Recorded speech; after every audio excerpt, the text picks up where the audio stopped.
well-known personality in this field. She has not only the marathon service, that is the 36 years she has worked as a teacher as well as the scientist. And presently he is holding the charge of head department of botany at Wazir College, Mulund, Mumbai. Her specialization spectrum is plant tissue culture, animal cell culture, algal biotechnology, and herbal cosmetics. And furthermore, I will take the privilege to tell you that association of Dr. Mrs. Devdar with the Dr. Balasaheb Sawant Kokon Krishi Vidyapith, it goes down to 25 years, if I am not wrong, when Dr. Dhonukshi was in charge there. Am I correct, madam? Yes, sir.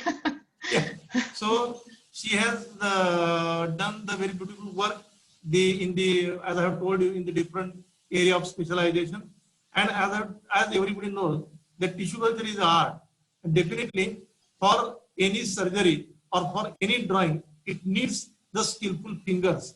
It's a job of the fine finger. So today we will come to know what is the magic of this fine finger she has done in her current past and what she is going to do in the immediate future. So I think with this introduction, the student will come to know that she is having very vast experience. Even I forget to tell you one thing, she has been associated with the different funding agencies like NBPJR, then DBT, UGC, NCC, BM, and furthermore, to her credit, there are the 18 PhD students she has guided, and for the 50 students, she has elected as a MSc chairman. So she is having the vast experience, and she has done the very beautiful work in this particular area. Even she has acted as a lead presenter in Germany, Amsterdam, Singapore, and Malaysia. So we are fortunate enough that the expert orator will listen today. So, madam, please you can continue with your lectures. Thank you. Thank you, sir, for a nice introduction.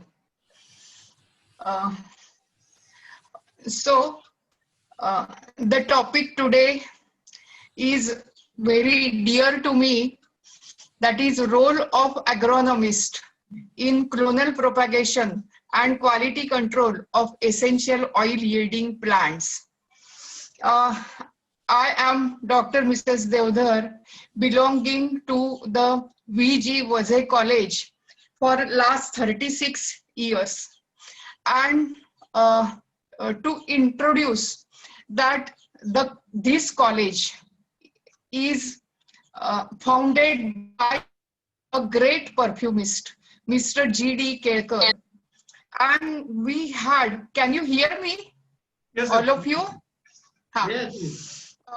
And we had a good contact, good association with Mr. G.D. Kelkar. And we have learned many things in the perfumery, in the agronomy of oil yielding, essential oil yielding plants from him. So I have pleasure to present myself to the agriculturist, to my experiences, to the agriculturist, so that they will come to know more details about the cultivation of essential oil yielding plants.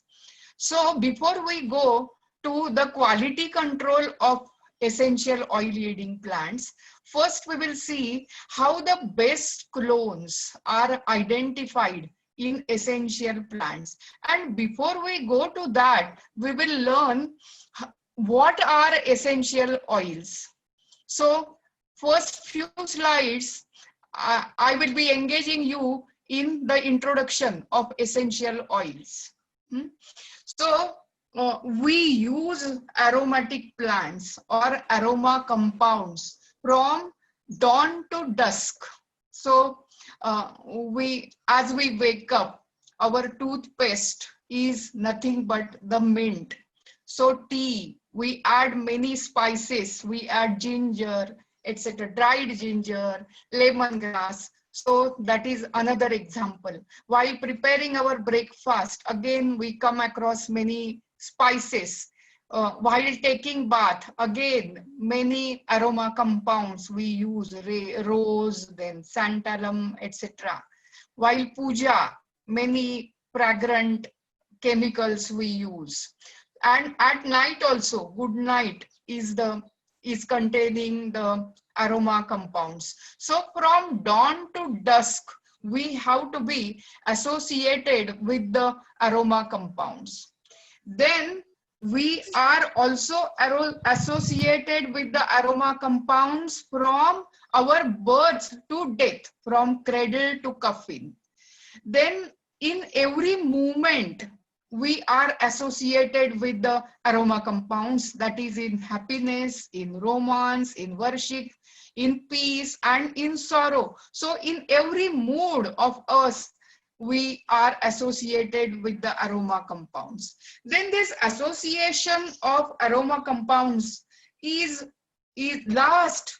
There are many proofs in history that we were associated with the aroma compounds right from beginning, right from the ancient civilizations. We were associated with the aroma compounds. Egyptians, they used aroma compounds in mummies. They kept the aroma compounds in mummies. Then these aroma compounds or infusions were extensively used by the Egyptians and by the Chinese people to embalm themselves at the time of rituals. They use these aroma compounds. Then herbal baths, in herbal baths also, they used to use many aroma compounds. And they have understood what are the benefits, health benefits of these aroma compounds. So right along with the embalming with the aroma compounds, they have also used that these when we use that aroma, when they use these aroma compounds, they were really calming, tranquilizing, then sleep inducing, mood elevating, etc. So that was known right from the beginning, and till now also it is used for aroma. This is called nothing but the aroma therapy. So herbal baths were in herbal baths, they were used like this to dilate blood vessels, to slow down the heart rate, means to relieve tension, means calming. So they were using this right from the ancient days. So there are some pictures how in the primitive ages the aroma compounds they were used. Now this was in ancient days. So as I have told you earlier, right from beginning, they were used as tranquilizers, then stress busters, sleep inducers, etc. So all these things nowadays, they are again used in the arrow. So pharmaceutical applications. So pharmaceutical applications, first is aromatherapy. So all these cinnamomum or lavender, they are stress busters. So in aromatherapy, or nowadays they are used in insecticides or pesticides, for example, citronella, mosquito repellents, etc. Then antimicrobial, they have good antimicrobial activity. So they are used in floor cleaners, hand sanitizers, etc. Then many of them, they are known to be antioxidants. And nowadays there is a customary to replace the chemical preservatives like methyl paraben and many of these aroma compounds. For example, rosemary oil is used in place of methyl paraben as the antioxidant, antibacterial, etc. So you know now the importance of tulsi, piper, cinnamomum in the antiviral, as antiviral. Nowadays all these have got importance. So anti-inflammatory, for example, haldi. So they have, apart from the apart from their role in enhancing the aroma, they have lot many roles in pharmaceutical industries. So these are some of the roles in pharmaceutical industries. Now, going to the essential oil yielding plants. Now, first we go to the role of essential oils to the plants. We will go how this word is derived from, essential oil. Once when I was doing the orientation course, right, very in the beginning, suppose 30 years back, I was doing one, we have to do orientation refresher courses, and I had to talk for 10 minutes. Then I have chosen this topic, essential oil. Then I have told all these things, and the in orientation course, there were the people from various areas, not only the science. There were economics, there were commerce people. And after telling all these things about the aroma compounds, they asked me why this is called as essential oil. We thought that you will be talking something about the petrol and diesel, because that is the that is in for commerce people, they are essential oils. But how then I have understood, they have not realized what is the meaning of essential oil. The word essential comes from essence, word essence. What is the meaning of essence? We heat it at very low temperature, they are evaporated. So these compounds, they are called essence. At low boiling fractions, they are called essence, and hence these compounds, they are called essential. Means it is, we should not pronounce it as essential, but we should pronounce it as essential. So essential oil, how we will first see essential oils, where in which different plant parts they are available. So essential oils are available in almost all plant parts. So for example, in roots, for example, vetiver. Then leaves, there are many plants in which the leaves contain the aromatic components. For example, mint, tulsi, eucalyptus, etc. Then stem bark, the example is cinnamomum, sandalwood, agarwood, camphor, turpentine, etc. Then resins, example dhoop, flowers, clove, or the stigmas, kesar, seed, nutmeg. So from different plant parts, the essential oil or the aroma compounds, they are available. Then we have to think this also, why the aroma compounds, they are produced by the plant. We have seen human being, why for they have used for many purposes, but we have to, being biologists, we should also pay to the attention what is the role of these plant products they will play in the plants. So essential, all these aroma compounds, they are secondary metabolite, like other secondary metabolites, alkaloids, then tannins, etc. They are also secondary metabolites, and they are produced from mevalonic acid pathway. Now, what is this mevalonic acid pathway?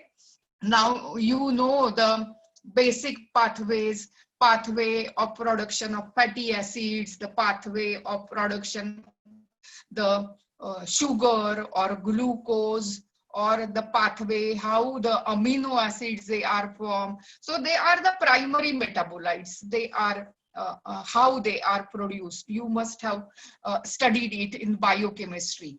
But there are also specific pathways for the secondary metabolite production. For example, several alkaloids, they are produced by the cyclamic acid pathway. Like that, say, many of the secondary metabolites, they are produced from the mevalonic acid pathway. So this mevalonic acid pathway starts from acetyl-CoA. Acetyl-CoA is a basic component from respiration. It is the initial precursor for the Krebs cycle, and it produces several organic acids. So the main precursor, what will be the substrate for this pathway, and that is called mevalonic acid pathway. And many of the secondary metabolites, for example, carotenoids are there, terpenoids are there, or the rubber, etc. Many of the complex compounds, they are formed from this mevalonic acid. From many of the growth regulator like abscisic acid or gibberellic acid are also formed from the mevalonic acid pathway. So this is very important pathway as far as the secondary metabolites are concerned. And all essential oils, they are formed from this mevalonic acid pathway. Then, as I have told you, we should think of why for these essential oils they are produced. So there are many roles, several roles they are played. And one of the major role is many of these compounds, they are produced and they show their highest production, highest peak at the time when plant will enter into the so they are required to attract insects. So one of the role is to attract pollinators. Then the second role is they will be produced at the time of infection, when the plant will undergo some infection, antifungal or antibacterial. As for that they will be produced. So they are produced sometimes as the defense system.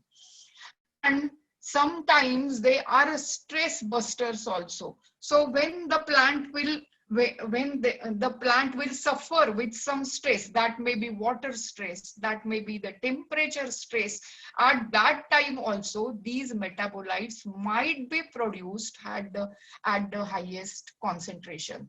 So like the other secondary metabolites, they will be the concentration or the production of the essential oils will be enhanced through the stress. So this is why, and this is how the secondary metabolites, they will be produced in the plant, and these are the different roles they will be doing in plant metabolism. So I have told you these compounds are produced from the mevalonic acid pathway, and for all essential oils, for all aroma compounds, what is the basic compound? The basic compound is the 5-carbon compound, that is called isoprene.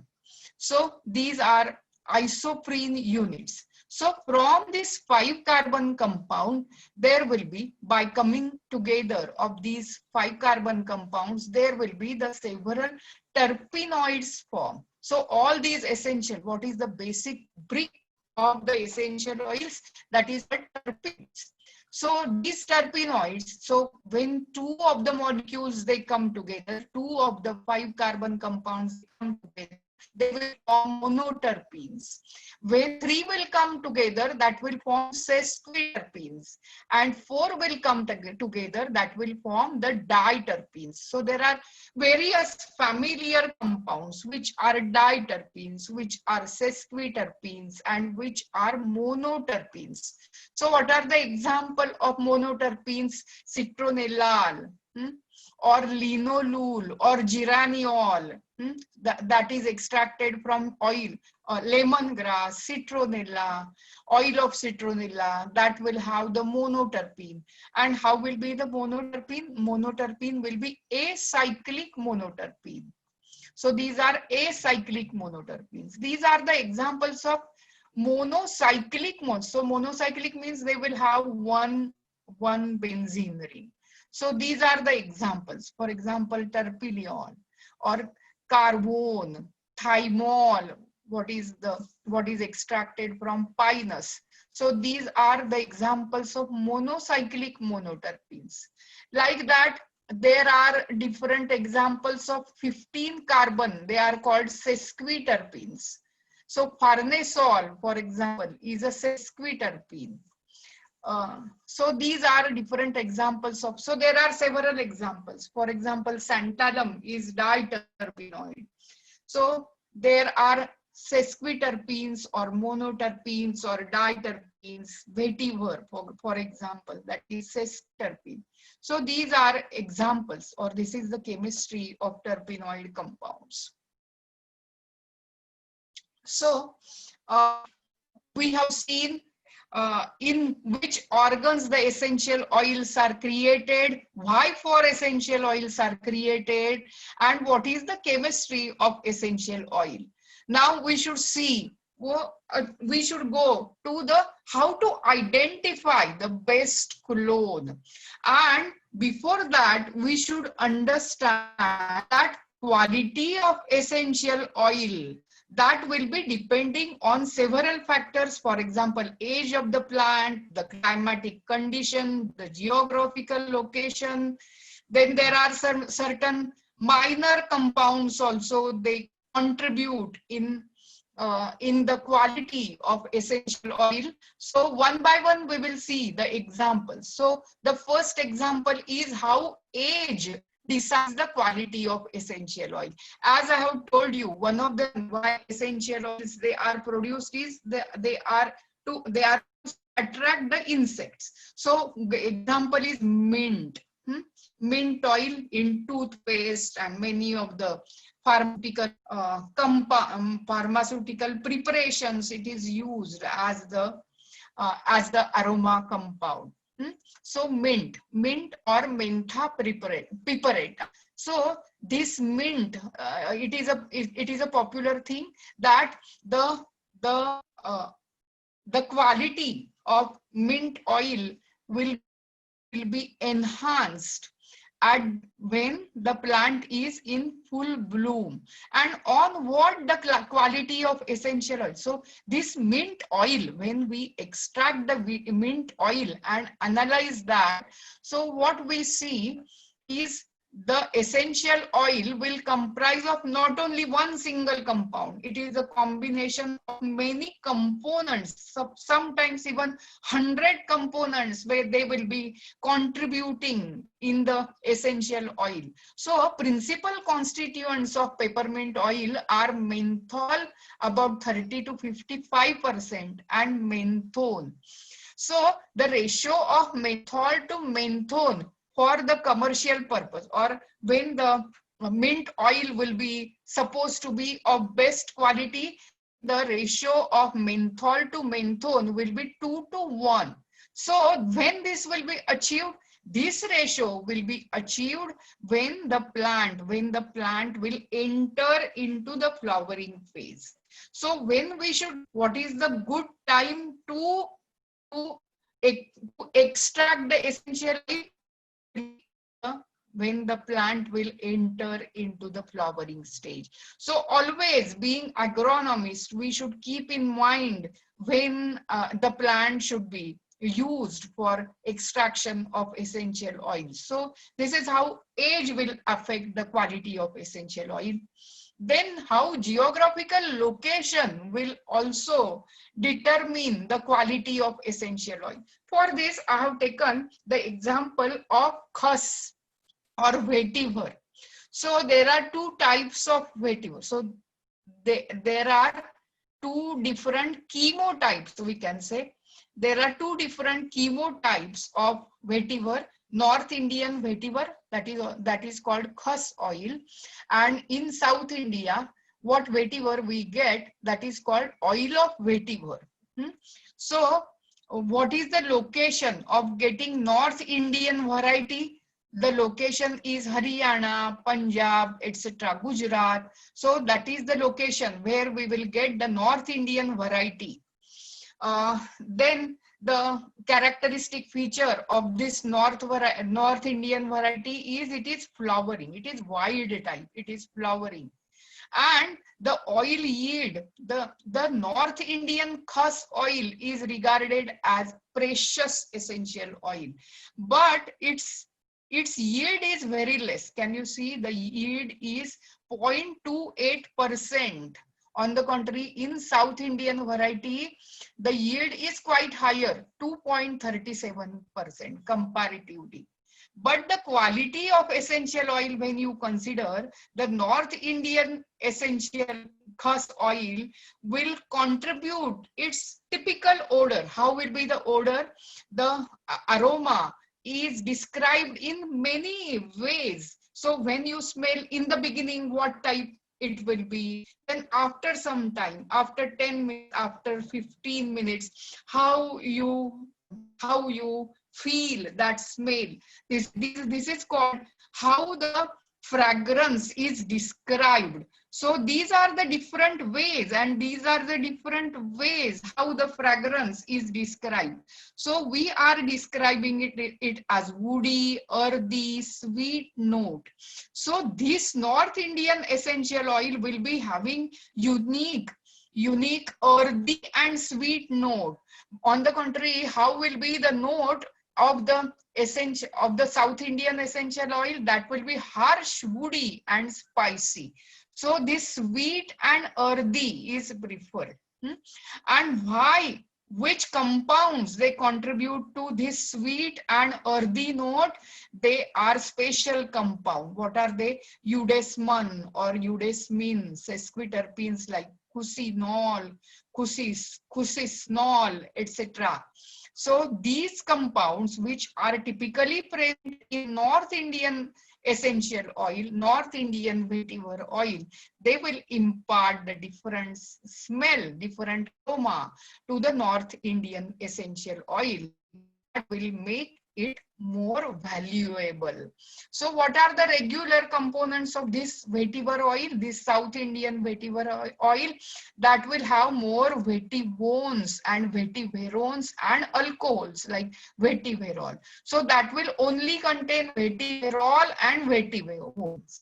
So because of that, so aldehyde and ketones and alcohols, and because of that, they will have only woody and spicy and harsh note. So there is a difference. So this is the example. This is the best example how geographical location also decides the different varieties. So these are some of the, apart from the chemical characteristics, morphologically also it differs. The morphology of root is concerned also variable. Anatomically, so they are different. The difference between South Indian and North Indian variety. Sometimes, now one more example. This is not that when the compound, when the contribution in the essential oil will be about 80% or 70%, at that time only they will contribute in the aroma. This is not that. Sometimes some compounds are present in very minor quantity, but then also they are the deciding factors of the fragrance. So the best example is rose oil.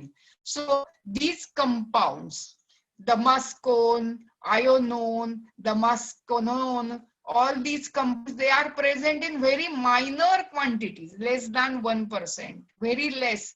But then also they are the major contributor of the aroma of the rose oil. Okay, so all these factors we should understand as an agronomist. All these factors we should understand, and taking in consideration with all factors, we should identify the best chemotype, the best clone for micropropagation of essential oil yielding plant. So these are the different factors that should consider when we are considering the tissue culture of the aromatic plants. So now actually we will start with the tissue culture of the aromatic plants. The subtitle given to that is Path from Lab to Land. So first we will see how the plants are brought in in a lab, what treatments we have to give, and then how they are taken out of the lab and they are planted in the soil. So what is the path from lab to land? So that is the whole thing, what we call as the tissue culture of the plant species. Here we are considering tissue culture of the aromatic plants. Now, before we go in the details of the tissue culture, we should understand what is the difference between mass versus clonal propagation. Now, one of the attribute of the tissue culture is we have to propagate on high quantity, on large quantities of the same plant. That is called mass cultivation, mass propagation. So for mass propagation, we don't consider the clone. We take the explant from any of the plant, and that we use as the explant, and the tissue culture is done with that any of the explant, then this is called as mass cultivation. But when we do the clonal propagation, so micro propagation of desired clone is clonal propagation. So when we are going to identify the best clone. So this particular plant is having the specific aroma. This particular plant is having the particular minor component that is not present in any of the plants. So that case is called clonal, that is called clone. So desired clone. So propagation of the desired clone is called clonal propagation. For selection of desired clone, phenotypic characters, apart from phenotypic characters, what is also done is chemical fingerprinting and molecular fingerprinting. They are also used as the tools for finding out the best clone. So only the morphological characters, they are not enough. We should also take help of the chemical fingerprinting as well as molecular fingerprinting to find out the best clone. So for this, for how we will go for the finding out the, or I will say how we should make use of chemical and molecular fingerprinting in finding out the best clone. For that, I have taken the example of the propagation of Pelargonium graveolens, or that is also called rose-scented geranium. So propagation, tissue culture propagation of rose-scented geranium. So, okay. This work we have done in our laboratory. So this plant is called Pelargonium graveolens, or this is also called rose-scented geranium. So these leaves, if suppose we crush these leaves, how they will smell? They will smell like a rose. So this is called rose-scented geranium. Botanical terminology is Pelargonium graveolens. So there are 3 varieties in Kelkar company. There is a garden, huge garden, and they are having so many of the aromatic plants. They have the collection of their own many aromatic plants right from beginning. So they are having these 3 varieties. One is Bourbon, other is Egyptian, and the third is Reunion. So morphology. So one of the way to differentiate that particular variety is by the morphology. So how is the look? How is the phenotype of that particular plant? Morphology. Morphology. Hello? Hello?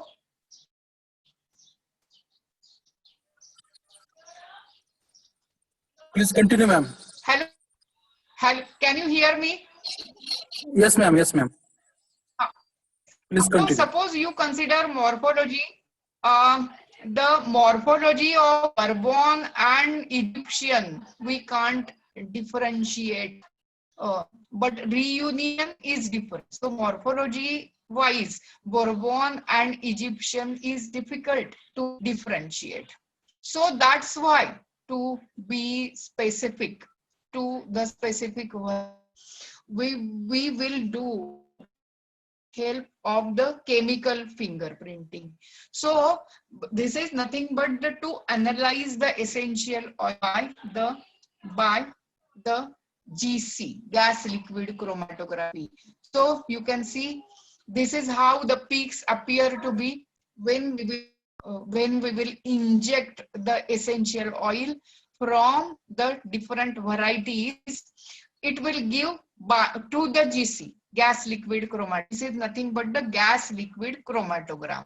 So at different times, so when oil is injected at different times, it will be separated into the different fractions, into the different components. So at different times in the chromatogram, the different components, they will be separated.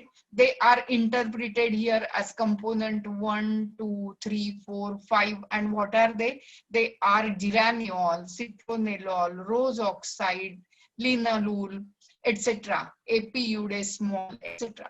So these components, they will be separated when we inject the essential oil to the gas liquid chromatography. It is nothing but the gas liquid chromatography, the different varieties of the different varieties of pelargonium. Now you can I have tabulated the important components. There are many components, but I have tabulated the major ones. So the three different varieties, they are Bourbon, Egyptian, and Bourbon, Egyptian. The third one is Kelker variety. So you can see how the different components, they are different. Suppose, see, in Egyptian, the third variety is Kelker, or it is also called reunion variety. Okay, so if you suppose pay the attention over the citronellol, amount of citronellol. So citronellol, what we need, which oil will be preferred? Suppose we are using that in the food, then what we prefer, that it should have the rosy note. And for that, what we don't want, this should be lesser. This citronellol will impart the citrusy note. And in Egyptian, can you see how much of the citronellol is there? Citronellol is much higher than the Bourbon and Egyptian. Okay, so so what we want, the citronellol should be, sir, and geraniol. You can say, see, in Bourbon and reunion, the amount of geraniol is more. So that will contribute to the rosy note of the essential oil. Then the rose oxide is also present in Bourbon and reunion. And as I have told you, these are the two minor compounds. And these minor compounds, so you can see epidesmol, how much small quantity it is there, and here it is nil. So epidesmol is more in Egyptian, and it is not there in these two. So they are the deciding factor as far as the aroma is concerned. So this is how the different components, they contribute to the aroma. So this is called chemical fingerprinting. And what is used for chemical fingerprinting as far as the aroma chemistry is concerned? Generally, it is done by GC and GCMS. Now the another tool which surely differentiates the three different varieties, Egyptian, then Bourbon and reunion, they are the molecular fingerprints. So this is molecular fingerprinting is done, and there are specific bands. They are very specific to the reunion, or they are not present. So these bands, they are present in reunion, not present in Bourbon, and this band is not present in Egyptian. So this is how the molecular fingerprinting. So this band is present in reunion, not present in the Bourbon. So this is how the molecular fingerprinting also will help you to differentiate between the three varieties. So this is how we have differentiated ourselves with the different varieties. We are sure that this plant is of reunion, this plant is of Bourbon, and this plant is of reunion. We know these are the three different clones. And what we will go now, we will go for the clonal propagation or the tissue culture of that particular clone. Now, generally what is done is the nodal explant is used for the micropropagation or for the propagation of a clone. So what we can use is the nodal explant. Why we use the nodal explant? So there are two alternatives. Sometimes we can use the apical bud, but apical bud chances means the probability is less. The nodal explant is the best explant material, and what it contains within the axil of the leaf, it will contain a bud, what is called axillary bud. So we get the initiation when we use the nodal explant, we get the initiation this bud. So this is the meristematic tissue. When we are using the explant, what we should have some meristematic tissue. That meristematic tissue will grow, and that will that will propagate the shoots or the roots. So this is the concept. So when this nodal explant is used, you see this is the part of the leaf what we have excised, and here there was a bud, what is called as axillary bud, and we are interested in this axillary bud as the meristematic tissue. So this explant, we have given so many of the treatments.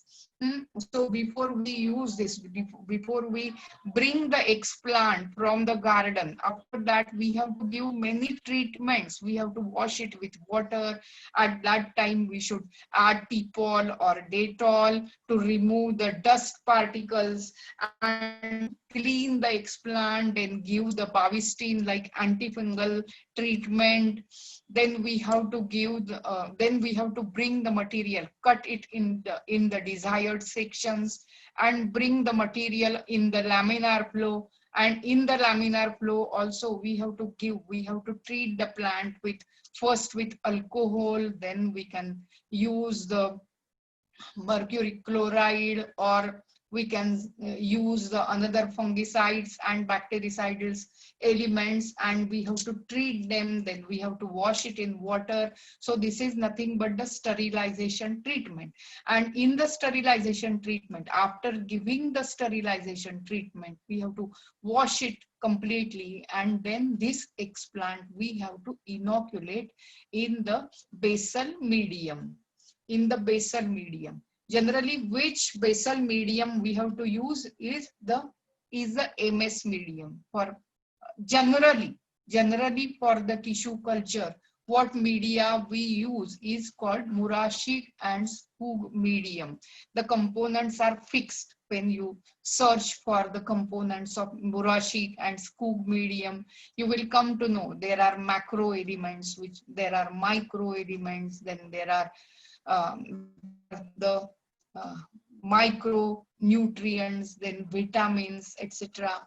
Iron also is there in specific quantity, and that composition per liter is given for the Murashik and Skoog medium.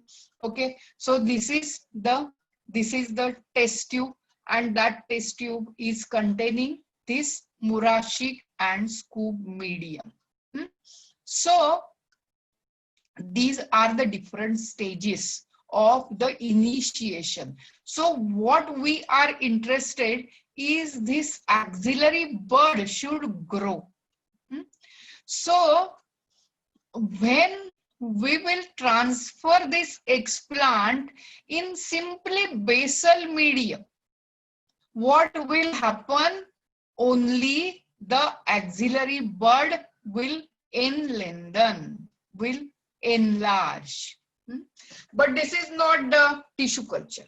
What we want, that this bud, this lateral bud or this axillary bud should be suppressed, and from the base of this axillary bud there should be the meristematic tissue developed, and from the meristematic tissue there are many small buds, they should be arising. So this is called the tissue culture. Getting only one bud is not the tissue culture. That we can achieve in soil also. Suppose you keep this in water also, you will get it. This is not the purpose of plant tissue culture. Our purpose of plant tissue culture is we should have the multiple shoots. And what is the theory behind this? And because of this, we should add certain growth regulator to the basal medium, to the MS basal medium. So which growth regulator we should add, the theory behind we should understand. Now you know that when the plant has the apical meristem, and what is the characteristic? That apical meristem has inherent auxin.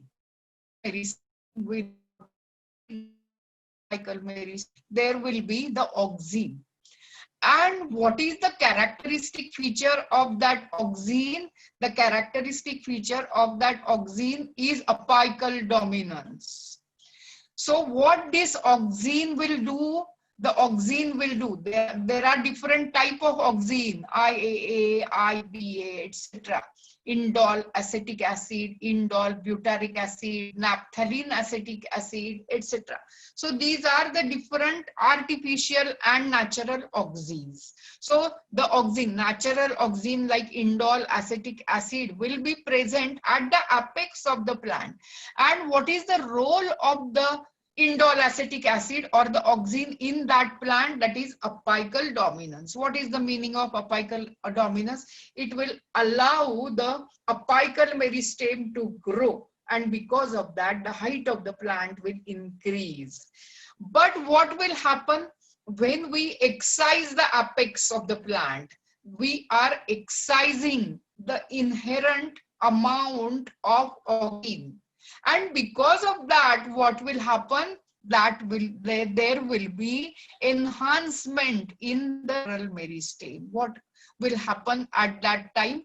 The lateral meristem will grow, and that will produce the side branches. So to allow the growth of side branches, what we should do is we should remove the character of apical dominance due to auxin.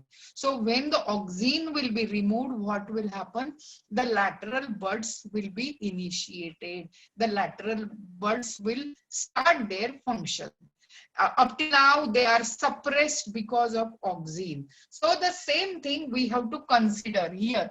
What we want, this bud we want to suppress. This bud is containing some amount of auxin, some amount of inherent auxin, and we should provide something in a medium that will suppress the inherent auxin, and that work will be done by the anti-auxin chemicals. What are they? They are called another group of plant growth regulators. They are called cytokinins. There are different type of cytokinins. They are BAP. They are Generally, aminopurines, kinetin is there, benzyl aminopurine is there, BAP, kinetin, zeatin, what is extracted from maize, it's called zeatin. What is extracted from coconut water, that is called kinetin. And BAP is the commercial compound, is the artificial compound. So benzyl aminopurine. So they are the derivatives of aminopurines and they are called cytokinins. So what the cytokinins they will do? So what we have to do in the basal medium, we have to add cytokinin in this medium.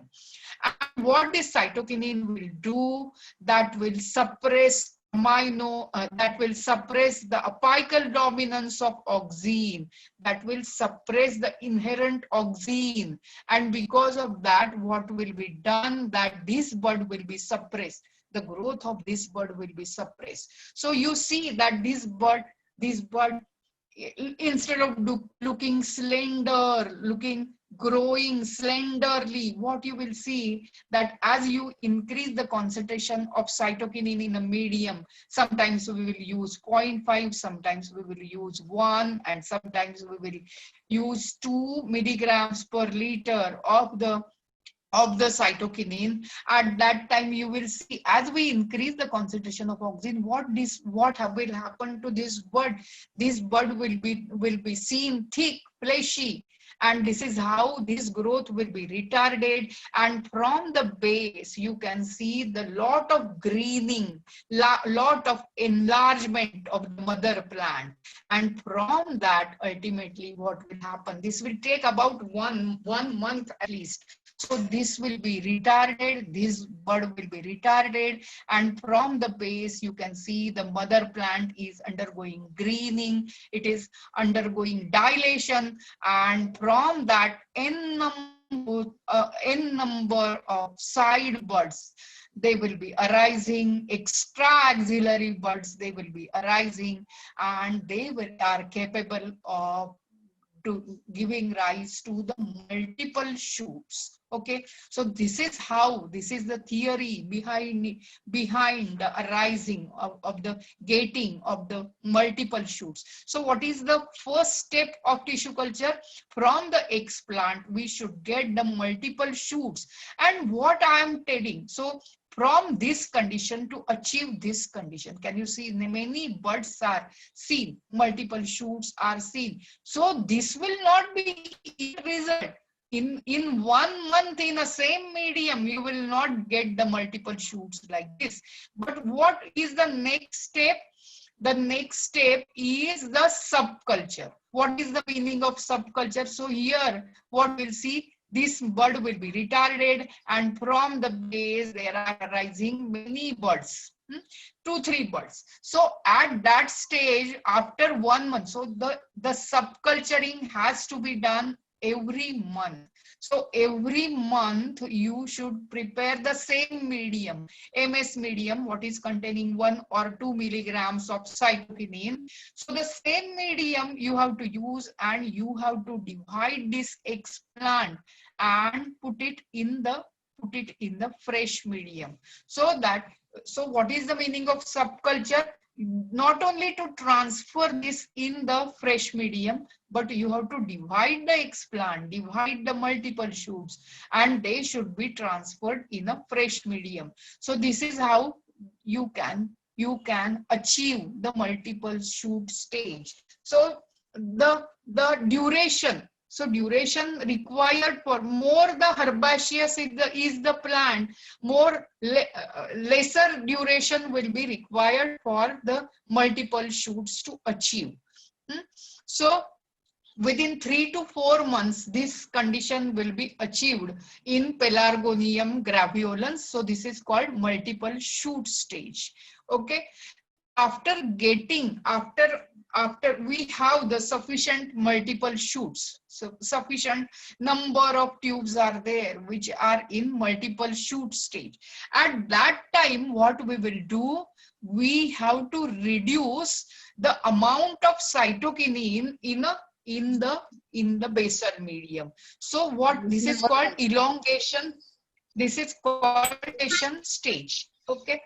So in this elongation stage, what we have to do? We have to decrease the concentration of cytokinin. So previously, suppose for initiation, for multiple shoot purpose, suppose the best results we got in 2 BAP or 1.5 BAP, then we have to reduce the concentration to 0.2 BAP or 0.5 BAP. So with that, what will be achieved? These multiple shoots, which are of very minute size, so we have to separate these shoots and put it again in a fresh medium, what is containing lesser concentration of cytokinin, very less, 0.2 or 0.5 concentration milligram per liter of cytokinin.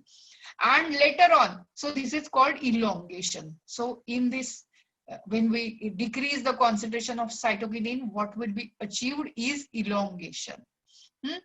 And the second thing what will be achieved here is we are preparing the plant for rooting. Okay, so for rooting, for root initiation, what is required is rooting will not be achieved when there will be higher concentration of cytokinin. So again, the opposite roles of auxin and cytokinin. So I have told you the specific role of one of the specific character of auxin is apical dominance. So like that, the very peculiar character of auxin is the root enhancement. So auxin also contribute in achieving root. So any of the explant, suppose you keep in a higher concentration of auxin, you keep the leaf explant, you can keep the shoot explant, and then what will be achieved directly, suppose in the medium we keep the auxin, then what will be achieved is rooting. So what I mean to say, for suppose we have to get the initials, what we have to give in a medium, that is cytokinin. But when we want the root initial, at that time what we should add in the medium, that should be auxin. And please try to understand, there should not be inherent cytokinin. So when the inherent cytokinin is there, it will not allow the root to take place. Okay, so what will be achieved here? Apart from elongation, what will be achieved is we are decreasing the concentration of cytokinin that will enhance the root induction. So that can occur in two ways. There are certain herbaceous species, they will induce rooting when we will decrease the concentration of cytokinin. In that medium only they will root. But sometimes for certain plants we have to add additional auxin, additional naphthalene acetic acid or indole butyric acid in this medium, so that the plant will be rooted. So these are the various stages in which from one segment of plant, n number of plants, this is called mass propagation. So these many plants will be separated and they will be rooted to achieve the mass propagation. Or this is, suppose it is a best clone, we will be achieving the mass propagation of the best clone, what is called clonal propagation. Okay, so next. So this I have explained to you already, the whole this thing. So this also I have explained the role of auxin and cytokinin in vitro propagation. I have already explained. So for the shoot culture, we have to increase when we increase the concentration of cytokinin, we get the axillary buds, and when we increase the concentration of auxins, we get the rooting. So all this is graphically shown, diagrammatically shown in the auxin to cytokinin So as we increase the concentration of auxin, you will see the root induction. As we increase the amount of cytokinin, you will get the shoot induction. And the intermediate stages, you will get the callus, that is undifferentiated cell mass. Okay, so this is the role of auxin and cytokinin in vitro propagation. Now we will go ahead. So as an example for clonal propagation, I have taken one of the example, that is the herbaceous plant, the Pelargonium graveolens. But what we feel very easy for the herbaceous plant is not that much easy in the tree species. So I should also deal with the tissue culture in tree species. So that is very different. What you have learned for MSc? For MSc, you must have taken very easy plant, herbaceous plant. They will be easier to cultivate and there will not be any hurdle in plant tissue culture. But the reverse thing is experienced when we go for the plant tissue culture of the tree species. So what are the hurdles in cultivation? They are just the hard nuts to break, and particularly the tree species of Konkan area like mango and cashew nuts. They are really the hard nuts to break. Okay, so what hurdles we get in the propagation, in the tissue culture propagation of the tree species? The tree species, when we get the explant, there will be large amount of phenolics, and that will inhibit, that will make the plant recalcitrant for the shoot initiation. So because of phenolics, what will happen? Very less shoot initials. And the another characteristic is, even we get the shoots, they are difficult to root and they are very difficult to harden. So what I mean to say, that what principles, what practices we are applying for the tissue culture of herbaceous plant doesn't prove to be successful in the tissue culture of tree species. So I am taking one of the example of tissue culture of tree species, that is the spice plant.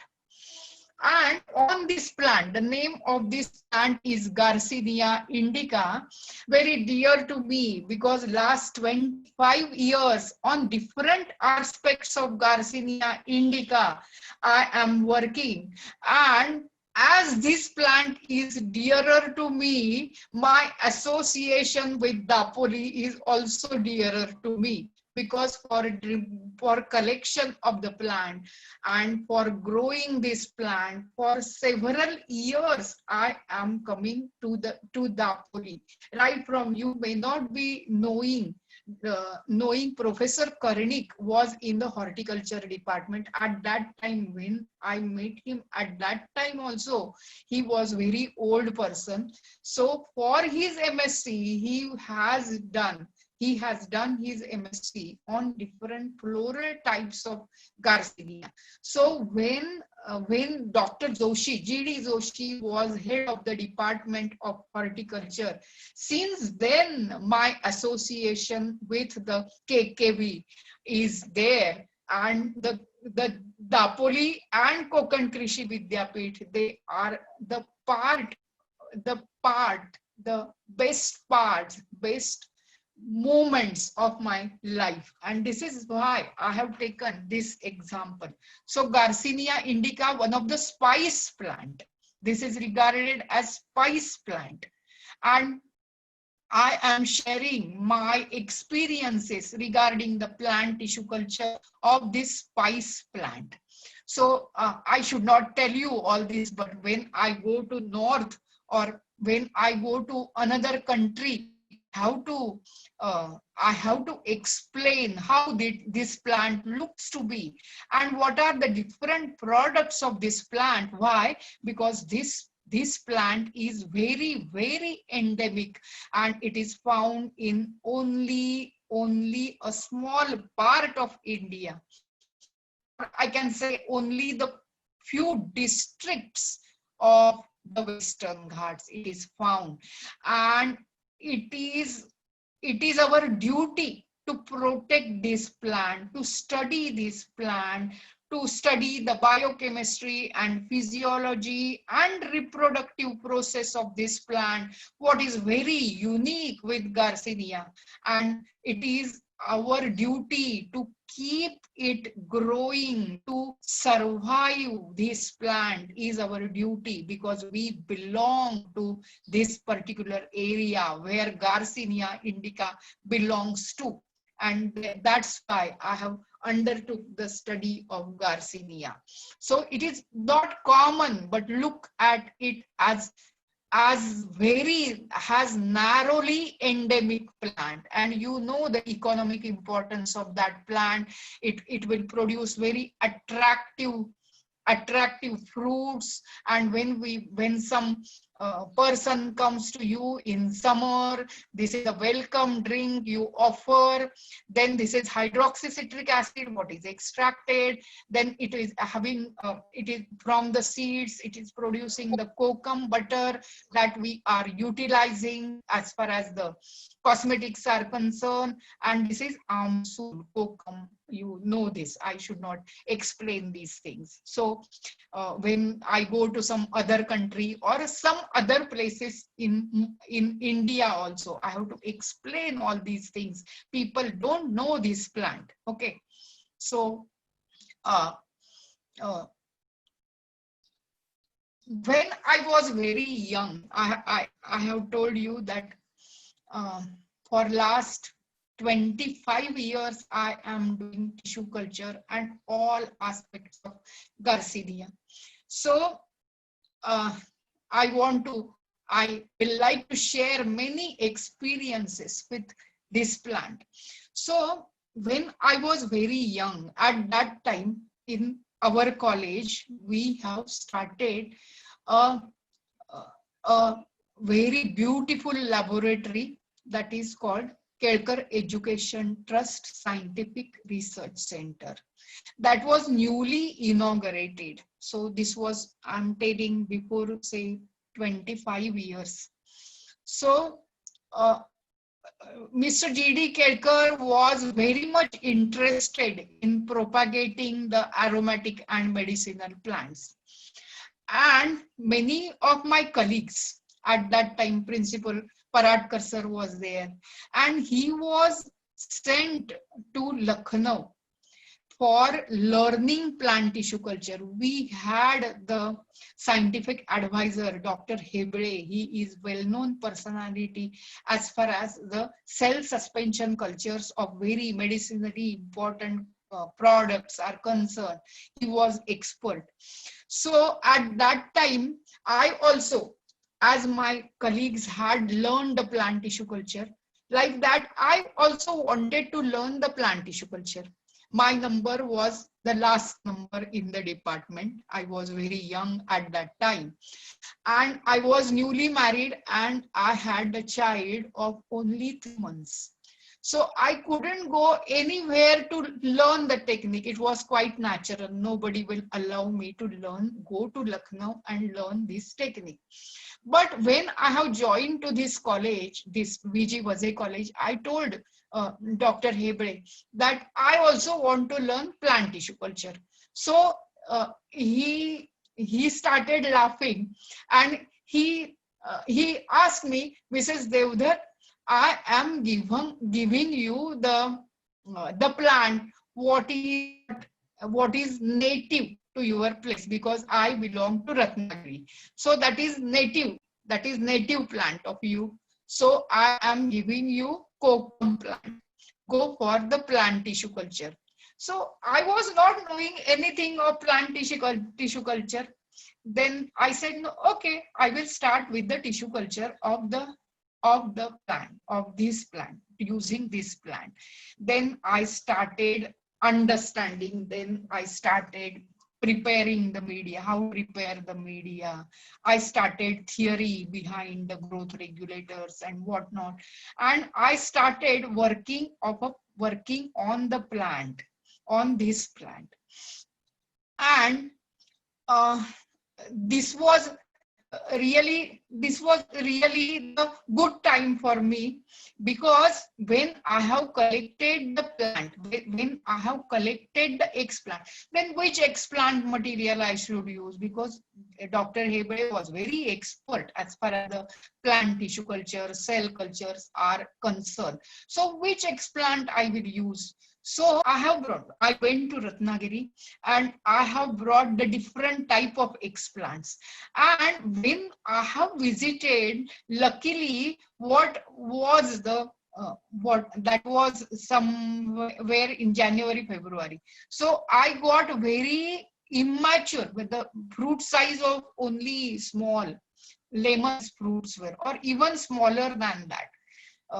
So this fruit size was there. So along with the nodal explant, apical explant, I have collected that also and brought there. So what he told me, you first try this immature seed explant. So that was the first experienced guru. So he told me, instead of using the different other explants, you try first with the immature seed explant. So this was the first lesson from the guru. What was that? That when we are using the tree species, what we need, which explant we should use, that should be very immature. And what is for mass propagation, what will be the best explant? That will be the seed explant. So this is how from the seed explant we have got the multiple shoots. Then this is how they are grown, and we have got the rooting also, and we have hardened these plants also. So we have, so one of the I took one student for MSc. I was not recognized to take PhD students. So first student what I took, Manik Sambus is the name I took for MSc, and she did this work.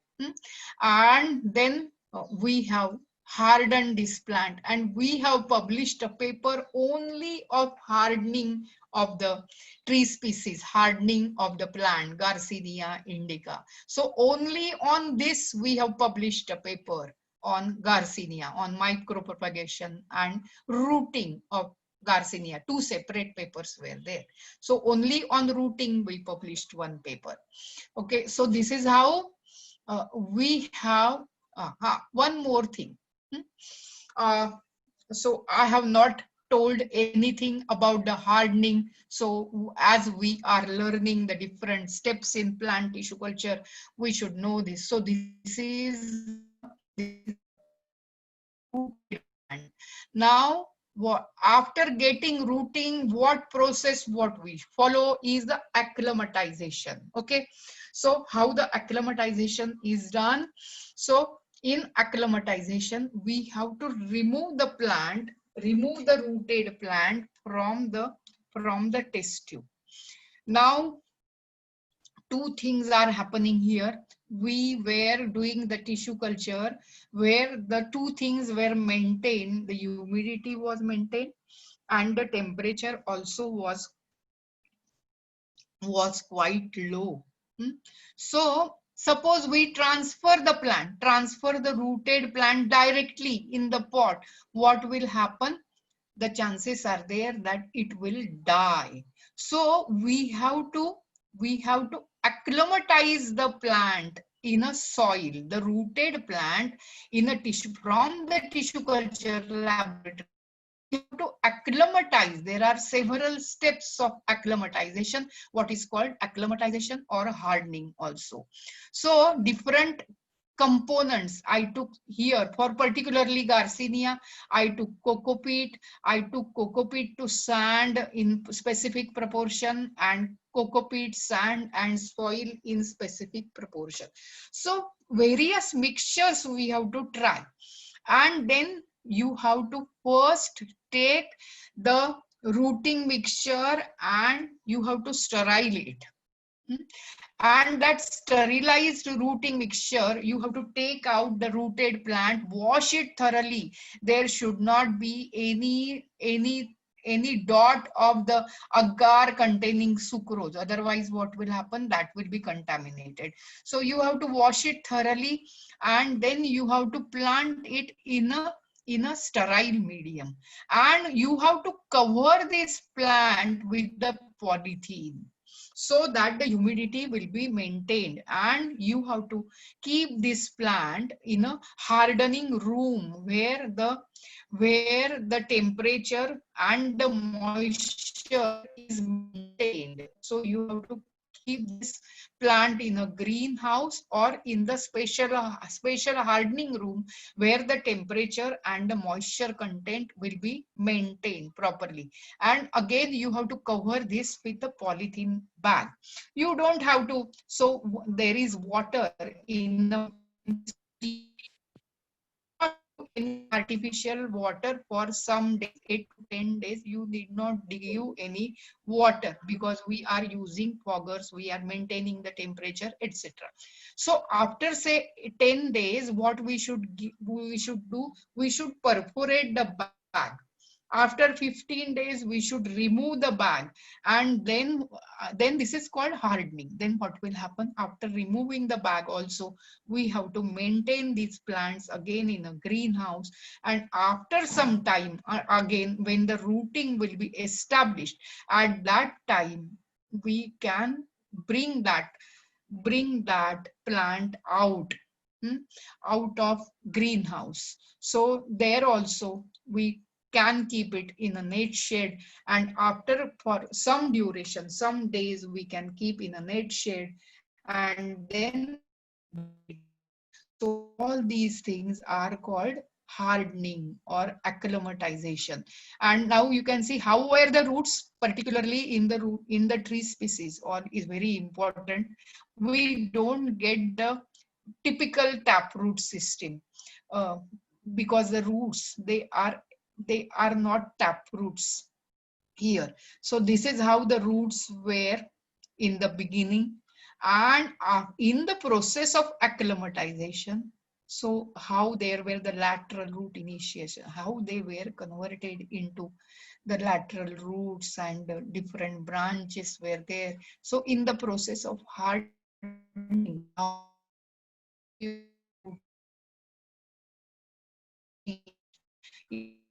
process. So you were very the migration seed at that time. Dr. Hebre was in the task force of DBT, Department of Biotechnology. He was in the task force of tissue culture of aromatic and medicinal plants. There is a separate task force, and he was the member of the task force at that time. So at that time, what you the project, they used to give lot of money to the people from BRC or the renowned organization. And what used to happen, they used to go to some foreign universities and not paid any attention to the project, what is given, what is funded by the Department of Biotechnology. So he had suggested that you give the project to the undergraduate teacher who is teaching undergraduate class, and I will show you how they work. And for showing this, he suggested that you write a project to Department of Biotechnology. So this is how he helped me. I was not knowing how to present a project there, how to write the project proposal. I was very new at that time. I was very raw at that time. And then I have written a project proposal, and that was sanctioned, saying that even the undergraduate teachers work well. And that project proposal was based on the clonal propagation, because I have shown the micropropagation is possible. So we will choose a strain, elite strain, what is early fruiting.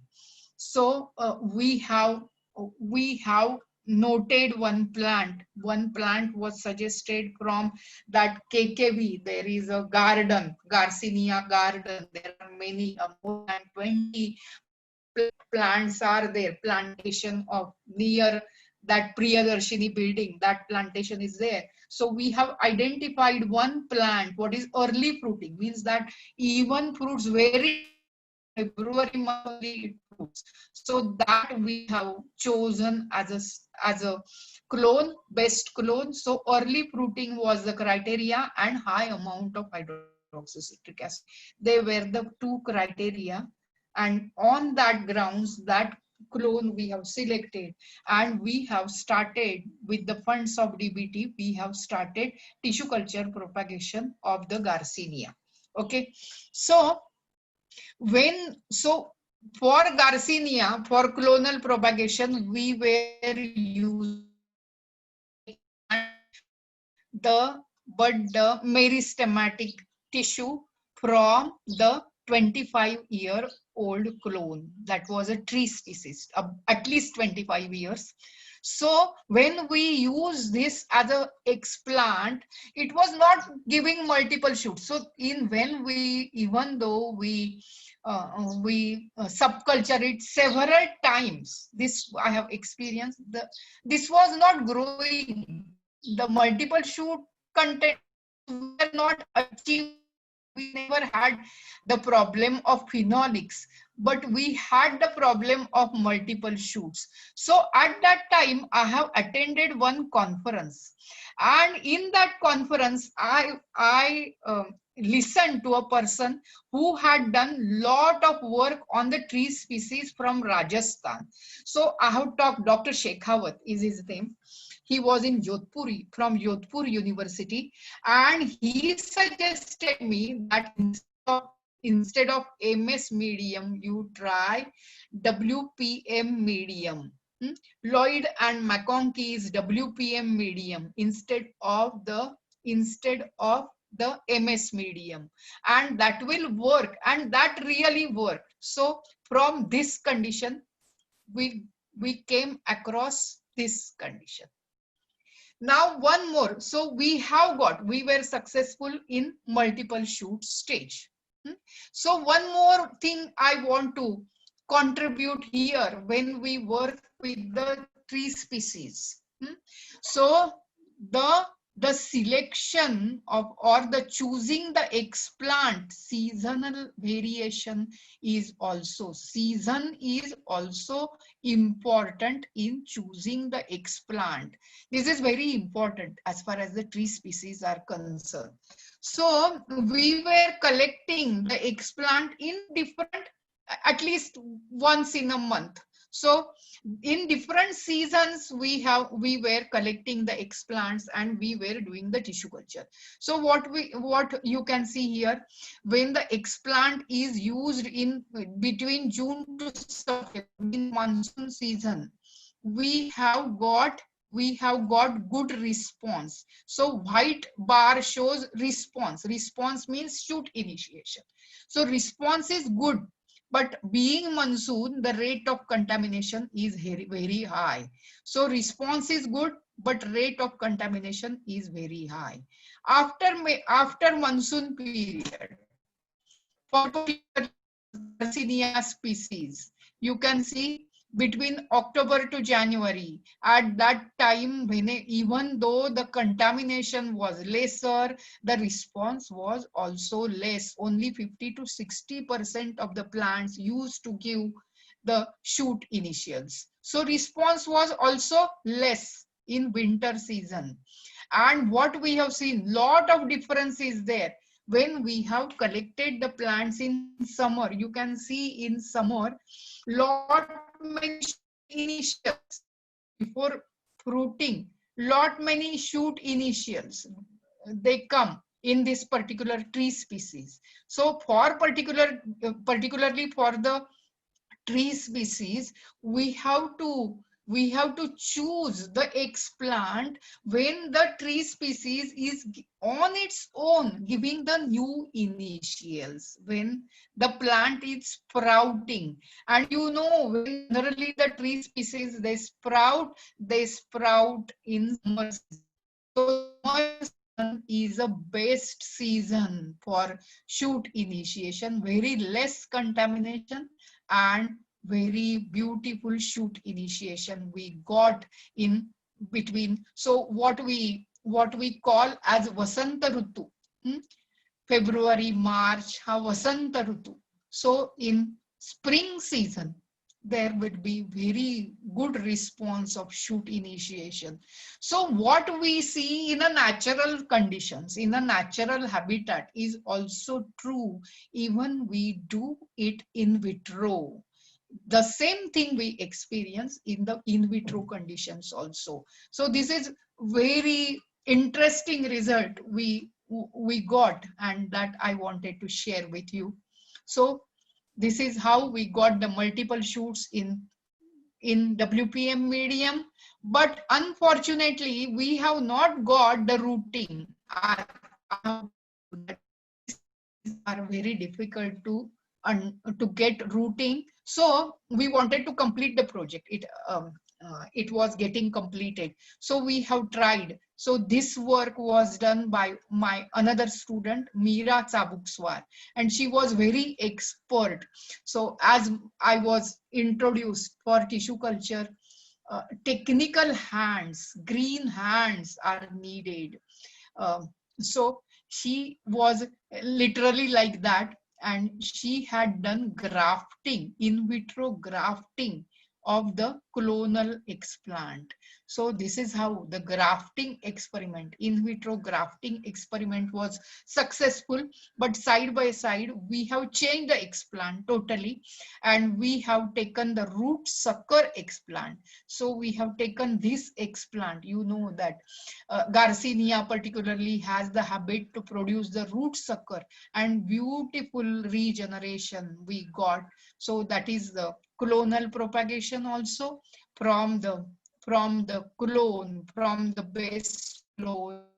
We have used the root sucker as the explant. This is how we were successful in the regeneration, in the clonal propagation. So using different explants, we have the experience. So this work was done by one of my another student, Rashmi Tembe. She has done both the things. She has done the micro propagation of new two plants, one herbaceous plant, that is Pelargonium.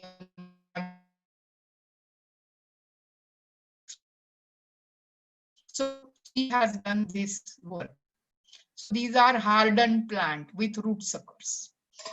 Now side by side, we have also chosen the plants from the different species, different genera belonging to the same family, Clusiaceae, and many of the genera, they were endemic. For example, Mamiya syringa. So we have chosen, one of my student, I have given the tissue cultures of these two plants, Mesua fera and Mamiya syringa. So Mamiya syringa, belonging to the Clusiaceae, is also endemic to the Western Ghat. So that is the reason why we have chosen that plant, and we have also established a protocol for both these species, Mamiya syringa and Mesua fera. For these plants, successful protocol has been standardized. So side by side, we have also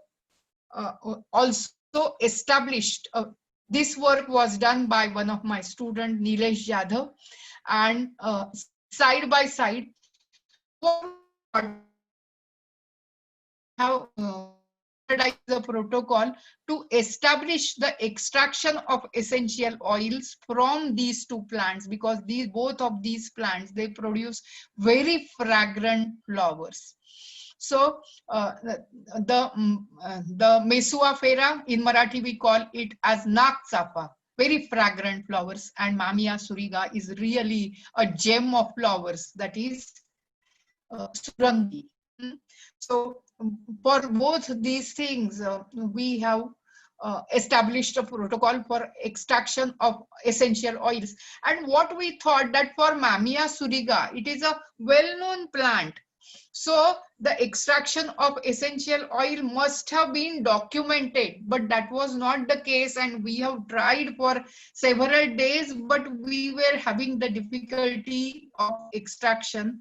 And what we have realized with, when I was going somewhere, I went to one shop and there I got the oil of Surangi. So I was very happy, and I purchased that bottle. And when I smelled that, it was not literally smelling like Mamia.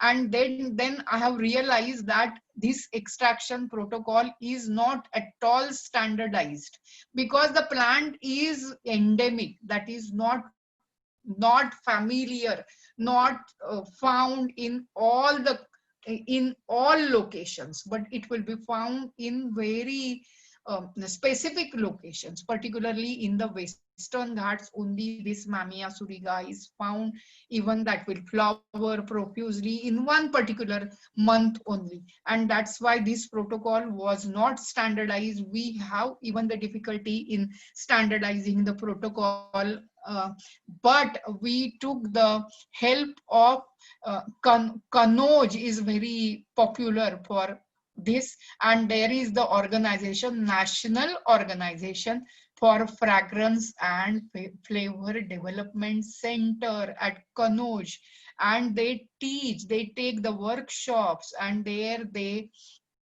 establish the protocols for these particular essential. So I have written that I am working on so and so plant and I am getting the difficulty. So the director at that time in this organization, he has directed me to carry out to standardize a protocol. And then we were successful in extracting in cold maceration in hexane and soxalate extraction even in hexane. So hexane was the most effective solvent. So solvent extraction was successful. And as I have told you that most of the essential oils, they will be analyzed by GC. But there is also the additional specific analyzing process, what is called head space analysis. What is head space analysis? There will be the closed glass container, and in this glass container we have to keep the sample. So we have collected from Dapoli. You know that in KKV there is a row of Surangi plants, and in particular season that will be profusely flowering. So we collected these plants immediately. He came to Mumbai and he has given it to the head space analysis. So there will be a closed glass chamber, and we have to keep the material in the glass chamber, and directly that will be analyzed for the constituents. So a really very beautiful analytical procedure that is called head space analysis. And whatever components they are present in a flower, directly they come in this analysis. So what I wanted to show you, in the head space analysis, these compounds were there, and the same compounds, they are detected in the hexane. In both maceration also and soxalate extraction also.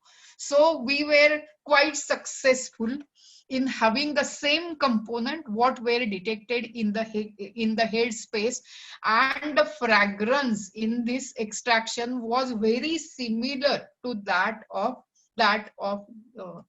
Mamia. So we were successful in standardizing the extraction procedure. And then we have utilized that in a cream, body cream, massage oil and hair oil. So we have prepared, that student have prepared the product, and this paper was published, extraction and evaporation in product. International Journal of Pharmacy and Pharmaceutical Science.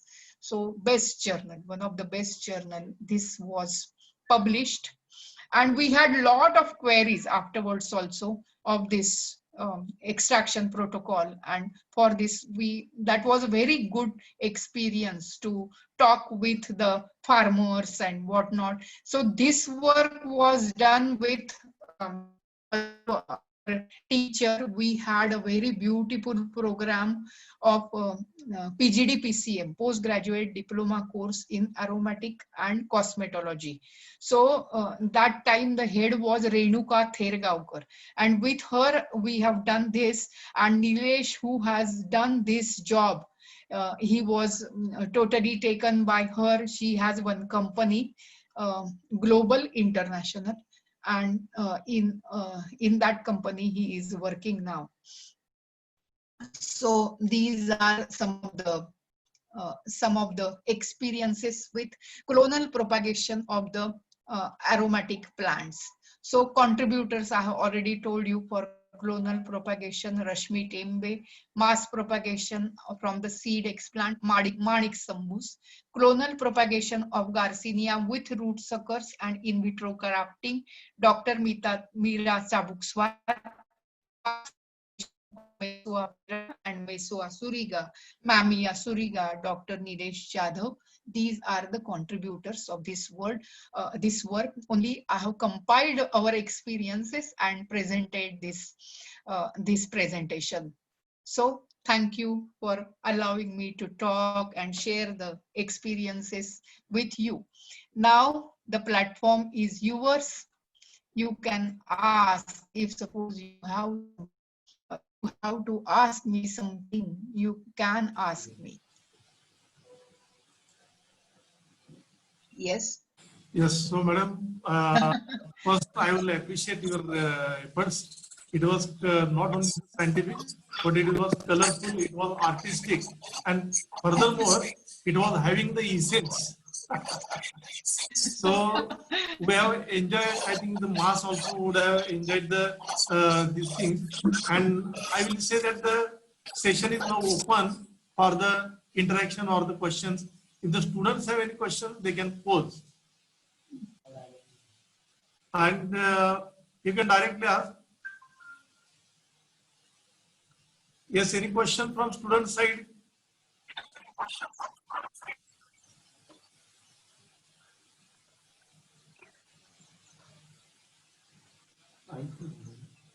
Yes, you can ask any language, in any language. In Marathi also you can ask. You can ask in Marathi, Hindi, English, whatever it may be.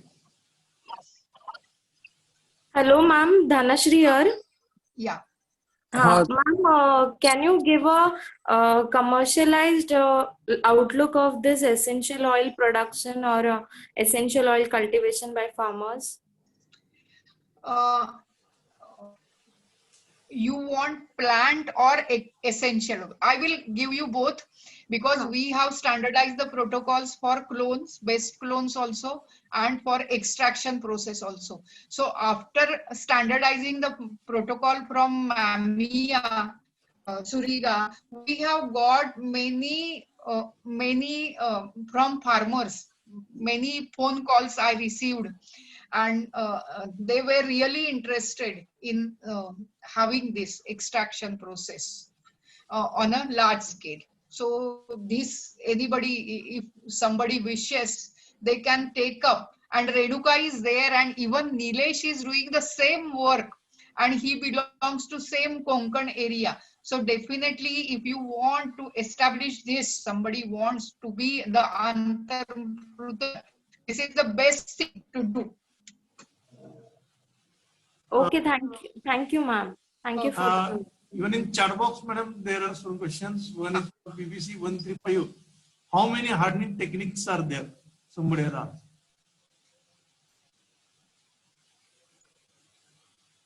I am audible? Yes, sir. Generally, we follow what I have explained. The same technique we follow. So acclimatize in the soil, sand, soil, cocopeat, whatever, whatever is giving you response. That depends on plant, how the plant is. So sometimes soil is preferable, sometimes soil sand is preferable. So you can go for greenhouse, you can harden in net shade. So that depends on the how the plant will react, will respond, and how much hardy is a plant. One But more, generally the process is same. Generally the process is same. Acclimatization process is same. Sometimes you can skip the greenhouse and go to the net shade directly. one question is from my side, is that just during the means the handling with the kokum, Garcinia indica, you are told that the different seasons they may make impact on the your result. And in that you are told that in the February to May, if you collect the plants, that will give the Yes. reaction. But ma'am, my experience is Yeah. different. That during that particular period, the content of the phenol is very high because as the temperature elevates, these Yeah. lights as well as the phenolics they elevates. So how to deal, whether I have deal with that in some different mode or way? See, fortunately in Garcinia, we never have problem. We never were hurdled by phenolic. That may be the reason for Yes. getting good response. Yeah. Phenolic was not hurdled in Garcinia. That may be some other tree species. Phenolic content may be oozed out. But that So was whe- not the case with Garcinia. So whether you would like to disclose the treatment, how you No. We didn't give any treatment. Treatment was not necessary only. Only we have inoculated the plant. We have not given any citrate, ascorbic acid or phenolics, nothing with activated charcoal, nothing we have. Just WPM medium, in that we have inoculated. so from my yes, anybody else? Namaste, ma'am. This is Hanumant. Hmm. I have a question, just same related to the question asked by Dr. Deshpande, sir. You found the seasonal variation. Yes. Did you find the same seasonal variation in Garcinia in case of root suckers? Root sucker, there is specific season in which we get the root suckers. And the amount of root suckers in male and female plants also is different. Generally, the root suckers are found more in male plant, and there are very less female plants where we get the root suckers. So there is a specific season in which where we get the root suckers. Okay, ma'am. And same question, actually in Garcinia, we have a male-female problem. So can you give any way out through tissue culture to tackle this Yes, problem? you select the root sucker from the female plant and then you will get the clonal based for Garcinia female. That's Thank you, why ma'am. Thank you. Yes. So But no in, objective. suppose if we use the immature seeds of female plant, is there chance of getting a male plant out of the tissue culture plants? Yes, definitely, because Garcinia has apomixis. So you will suppose the plant, the seed is result of apomixis, then many of the plants will be female plants. But if it is a result of sexual reproduction, then there will be the combination of female bisexual and the male plants. So that depends how the seed is derived, whether it is apomictic or whether it is sexual. Garcinia is very interesting. Thank you, ma'am. Thank you. Yes. Any more question from student side? There is no question. I will say that session is over. And once again, I am very much thankful to Dr. Mrs. Devdar. So the lecture was really colorful. It was intense, and it was just a job of fine fingers. It was a really Yeah. experience, ma'am, to listen from the horse's mouth. Why from your lecture we could come to know that really it is a tissue culture is a art rather than art, and very artistic work we could see from today's your lecture, and I think student must have grasped that essence. So, thank you very Thank you, much. sir. Yeah, yeah. And I want to specially thank to KKV, because many times we have visited to collect the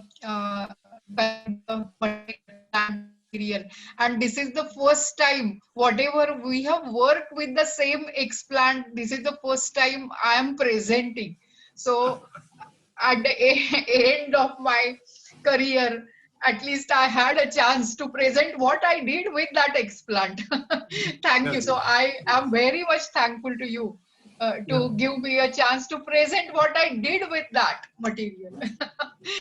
And this was a nice journey working in Napoli, and all of my husband, my children, they are in love with Napoli. We like Napoli. We Yeah, there is one red hand, I think. must thankful. Miss Dhanasri Matre, she want to ask something. Yes. Miss Dhanasri Matre, she want to ask. Yes. Yes, sir. Yeah. Okay. Ma'am, one more question. Like essential oils, whichever you mentioned here, but there are also a range of different essential oils like tea tree oil, which is mostly used in cosmetics for facials and Yeah. many Yeah. other different products. So, Yeah. is it like we can do work on those plants also in plant tissue culture? But the tea tree, the material should be available, no? That is not Indian plant. So, what I will suggest you, Western Ghats is the big collection of aromatic and medicinal plants. Why you are going for these plants? So, this is what I have experienced. I am working with lot of cosmetics, and don't go for the international herbals, international actives which are utilized.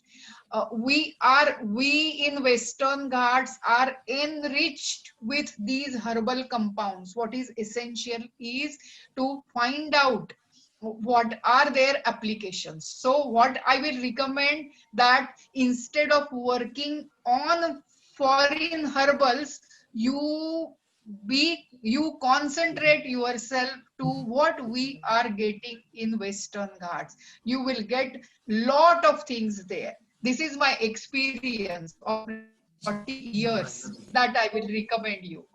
Okay, ma'am. Okay. Thank you, ma'am, for the Uh, advice. uh, Hello, ma'am. yeah, I'm Tushar Gazre. yeah, I had a few questions regarding the Garcinia, but yeah. before that, with the permission of Savardekar sir, I would like to thank you, because I personally was very eager to listen to you since many days, because I when work on Garcinia indica also, so it is very difficult to get guidance from people like you, because you people like Savardekar sir, you are like living legends that keep guiding in this. We are really very thankful to you to have you as a speaker today. Thank you. Hello, And ma'am. if you want to talk with me personally also, Oh, I am yeah, there yeah. at any time available. Ma'am, So ma'am, my please go to question the was chat box and regarding give your Garcinia mail indica. ID. What? So my question was regarding Garcinia indica. Hmm? Hello. Hmm? So when we when we achieve the tissue culture, so are there any observations observed in male and female when we raise the tissue culture plants like of kokum in vitro, like vigor or etc.? Uh, no, no. Male and female plants, as far as the initial response is concerned, same response. Same Okay, response, okay, male and okay, female. okay, okay. Okay, thank you, ma'am. Okay. And my email ID is with Savardekar sir. Oh, He will yeah. provide. Yeah. Okay. Thank you. You can put it on, madam, even the chat box also you can put it there. Okay. I will circulate.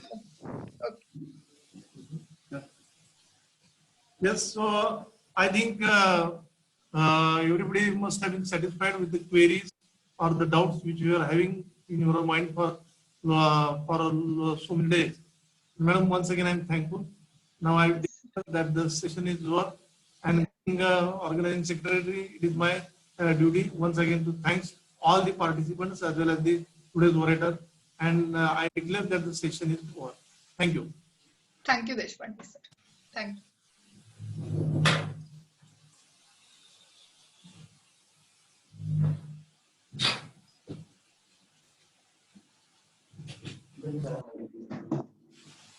Okay, madam. Thank you. Yeah.